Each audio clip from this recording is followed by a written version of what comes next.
کیوں ضروری ہے پاکستان میں صوبے بنانا؟ دیکھیں یہ ابھی کی نا بات نہیں ہے، صوبے بنانا کا جو بات ہے نا یہ ابھی کی نہیں ہے. جب 1970 میں یحییٰ خان صاحب جو تھے آرمی چیف اور مارشل لا ایڈمنسٹریٹر، تو انہوں نے نا صوبے بنائے تھے.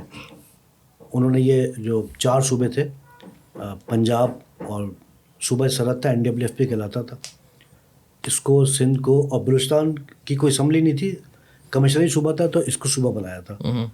اس وقت صوبہ بنایا تھا. اسی وقت جب یحییٰ خان صاحب یہ کنسلٹیشن کر رہے تھے تو اسی وقت اور بھی ڈسکس ہوا تھا کہ جی مزید صوبے بنا دی جائیں. لیکن یہ ہے کہ چونکہ اس وقت تو بڑی کرائسس کا وقت تھا نا، تو 1 جولائی 1970 کو یحییٰ خان صاحب نے یہ 4 صوبے بنا دیے. اس کے بعد سے یہ ہمیشہ چیزیں چلتی رہیں. اب صوبے کیوں ضروری ہیں؟ صوبے اس لیے ضروری ہیں میری نظر میں کہ اکنامک بھی مسئلہ ہے، اور جو مذہبی ریلیجس جو فرقہ واریت ہے ہمارے یہاں وہ بھی ایک مسئلہ ہے.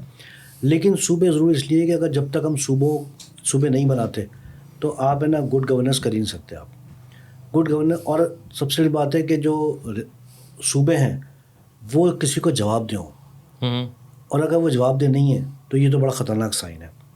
تو صوبے جو نا بننے کا تو مطالبہ بہت پہلے سے ہوتا رہا ہے، یعنی کنٹینیو چلا آ رہا ہے.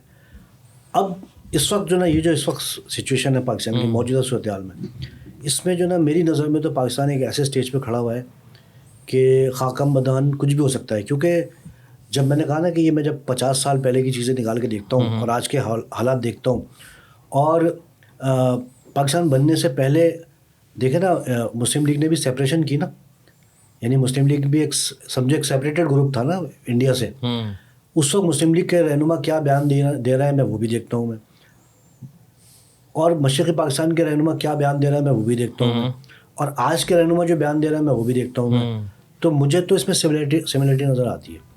کیونکہ جب کوئی صوبے کے لوگ دھمکی دینے پہ آ جائیں اچھا تو اس کا مطلب ہے کہ پھر آپ کے یہاں تو بڑی سیریس کنڈیشن ہے بھائی. آپ اس کا مطلب ہے کہ یہ تو انڈیا میں کوئی نہیں کرتا نا. ایسٹ پاکستان نے بھی یہی کیا تھا نا. دیکھیں نا انڈیا میں کوئی صوبہ دھمکی دے سکتا ہے فیڈریشن کو؟ نہیں، کبھی بھی پاسبل ہی نہیں. اگر وہ دھمکی دیتا ہے تو اس کا مطلب ہے کہ آپ کے لیے ایک سیریس مسئلہ ہے نا. تو دوسرا میرا جو کہنا ہے وہ ہے گورننس.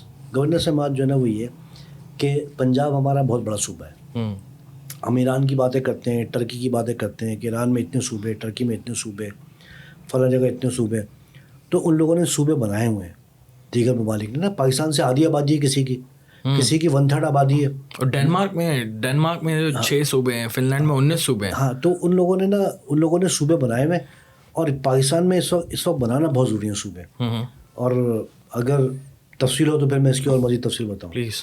ہیں اچھا دیکھیں میری نظر میں نا جیسے ابھی 25 کروڑ کی آبادی ہو گئی ہے پاکستان کی، تو میری نظر میں 10 سے 11 صوبے بن سکتے ہیں. جیسے پنجاب کی آبادی 12 کروڑ سے اوپر کی ہے، تو یہ دنیا کا جو ہے وہ 152 ملکوں سے زیادہ بڑا ملک خود بن جاتا ہے، اتنی زیادہ آبادی ہے اس کی. سو یس اٹس امپورٹنٹ. دیکھیں ایک عام عوام کے لیے، ایک عام لوگوں کے لیے تو یہ سمجھانا ہے نا کہ لوگ کہیں گے بھائی صوبوں کی ضرورت کیا ہے.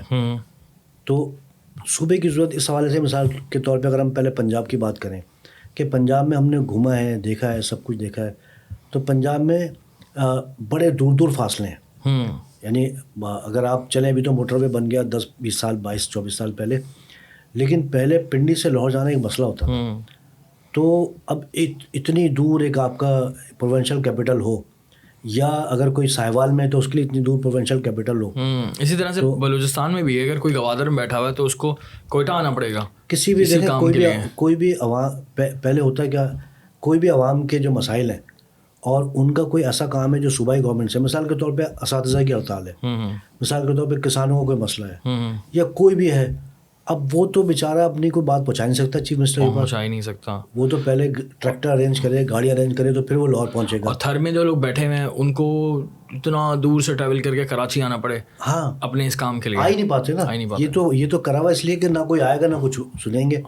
یہاں تو کراچی کی نہیں سن رہے ہوتے تو وہ تھروا والوں کی کہاں سنیں گے، گھوٹکی کہاں سے سنیں گے، یا کشمور کی کہاں سنیں گے.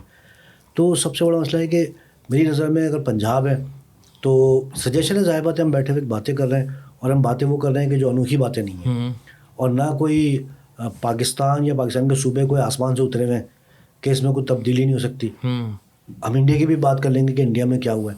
تو پنجاب میں بھی میرے خیال سے 4-5 صوبے بن سکتے ہیں. ایک پنڈی سائڈ پوٹوہار کا علاقہ ہے, سینٹرل پنجاب کا ہے, ساؤتھ پنجاب کی جو باتیں ہو رہی ہوتی ہیں جنوبی پنجاب کی ہو رہی ہوتی ہیں, تو میرے خیال سے 4-5 صوبے تو وہاں بن سکتے ہیں. سندھ میں 2 بھی بن سکتے ہیں, 3 بھی بن سکتے ہیں. اب آپ ہی دیکھیں نا کہ جیسے اور بننے کی وجہ یہ ہے کہ گورننس کی جائے. دیکھیں نا اتنا بڑا شہر, ابھی جو سینسز ہوئے ہیں 2023 میں, اس میں شاید ابھی 2 کروڑ 5 لاکھ یا 7 لاکھ کی آبادی آئی ہے. بہت بڑا شہر ہے کراچی, جو ہینڈل ہی نہیں ہو رہا, یعنی فیڈرل گورنمنٹ سے ہینڈل ہی نہیں ہو رہا ہے, سوری پروونشل گورنمنٹ سے ہینڈل ہی نہیں ہو رہا ہے. تو اس کو گورننس کے لیے تو سندھ میں 3 صوبے بہت آرام سے بن سکتے ہیں. کس جگہ پہ بنے گا, کس طرح سے میرے خیال سے دیکھیں, میرے خیال سے اگر 2 بنتے ہیں تو مثال کے طور پہ پہلے نا ایک ہے نا برٹش دور میں کراچی جو نا ایک ڈسٹرکٹ ہوتا تھا, تو کراچی ڈویژن ہوتا تھا. اب اس کے جو دیگر جو علاقے ہیں کراچی ڈسٹرکٹ کے, کہ جس میں یہ آج کا سجاول ہے, بدین ہے, اور یہ آپ کا حیدرآباد سے پہلے تک کی دادو تک, یعنی دادو بھی پہلے کراچی میں آتا تھا. اچھا, برٹش دور میں, پھر بعد میں اس کو الگ کر دیا تھا 1937 میں. تو پرانا کراچی ہے, تو مثال کے طور پہ کراچی سے لے کے اور یہ سجاول, دادو, ٹھٹا, بدین جاتے ہیں تو پھر میرپور خاص لگ جاتا ہے. تو یہ خود ایک ٹیریٹری بن جاتی ہے, ایک بالکل پٹی بن جاتی ہے. اگر اس کو تھوڑا بڑھا سکتے ہیں تو پھر اس میں حیدرآباد آ سکتا ہے. اور پھر حیدرآباد سے لے کے آگے تک اگر ہم لیفٹ پہ جاتے ہیں بلوچستان کی طرف, تو پھر کشمیر اور جیکاباد آ رہا ہوتا ہے, اور سیدھے نکلتے ہیں تو پھر لاڑکانہ, پھر سکھر اور آگے گھوٹکی وغیرہ آ رہا ہوتا ہے. تو وہاں پر وہ صوبے بن سکتے ہیں. سوال یہ کہ بنے کیوں, یعنی بنے کیوں. لوگ کہتے ہیں اگر کراچی والا اور یہ پورا جو پارٹ ہے, اس کو ہم کیا کہیں گے, اس کو جنوبی سندھ کہیں گے. دیکھیں نام تو کوئی بھی رکھ سکتے ہیں, جنوبی سندھ نام تو کوئی بھی رکھ سکتے ہیں. اوکے, تو ہم اگر یہ کرتے ہیں تو وہ لوگ کہتے ہیں کہ اگر اس طرح کے بڑے شہر کو الگ کر دیں گے تو وہ والے علاقے والے لوگ غریب ہو جائیں گے. کس طرح سے غریب ہو جائیں گے؟ ہاں, مجھے بالکل سمجھ نہیں آتی ہے بات کہ غریب کیسے ہو جائیں گے. دیکھیں بات یہ کہ فیڈرل گورنمنٹ کا کام ہوتا ہے پیسے دینا. تو دیکھیں پہلے بات ہے نا وہ یہ ہے کہ نا ہمیں یہ دیکھنا پڑے گا کہ دنیا کیسی چل رہی ہے اور دنیا کے ممالک کیسے چل رہے ہیں. غربت کیا انڈیا میں نہیں ہے کیا؟ مطلب وہاں جو صوبے ہیں وہاں پہ بھی تو غربت ہے نا.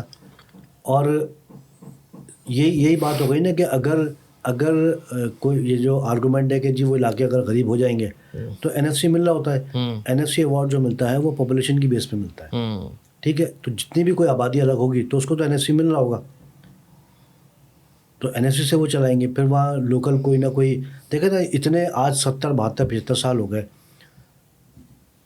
کم و بیش. اگر ہم 70, 75 سال میں فرض کریں کہ 30 سال ہم ماشاء اللہ کے نکال دیں تو لگ بھگ 35 سال 36 سال کی جو یا 40 ایئرس کی جو گورنمنٹ ہے وہ سندھ کا ہی رہی ہے, یعنی یہیں کے لوگ رہے ہیں. اب یہیں کے لوگ رہے ہیں تو انہوں نے کوئی انڈسٹریل یونٹ کیوں نہیں بنائے ہوئے, جہاں غربت کی اگر بات ہے کہ اگر بھائی غربت ہو جائے گی تو انڈسٹریل یونٹ بنا دیتے ہیں, خیرپور میں بنا دیں اور تھر میں بنا دیں. چائنا نے تو یہ کرا نا کہ چائنا نے جہاں غربت دیکھی وہاں پہ انڈسٹریز لگا دی. چائنا نے تو یہ کیا نا, تو دیکھیں نا یہاں تو پیپلز پارٹی کی فیڈرل میں حکومت رہی ہے, کس نے منع کیا تھا؟ تو یہ خوف تو رہنا چاہیے ہی نہیں ہے, کیونکہ بھائی اپنے پاؤں پہ کھڑا ہو رہا ہے نا. اب یہی بات تو کوٹا سسٹم کے لیے کہی تھی, یہی بات کوٹا سسٹم کے لیے تھی کہ جی یہ جو کراچی حیدرآباد کے جو لوگ ہیں وہ زیادہ تعلیم یافتہ ہیں تو 10 سال کے لیے کوٹا سسٹم لگا دیں. آج تک وہ چلا رہا ہے وہ. تو یہ آرگومنٹ کب تک چلیں گے؟ یہ مطلب اس کا مطلب ہے کہ لوگوں کو اپنے پاؤں پہ کھڑا ہونا ہی نہیں ہے پھر یہ.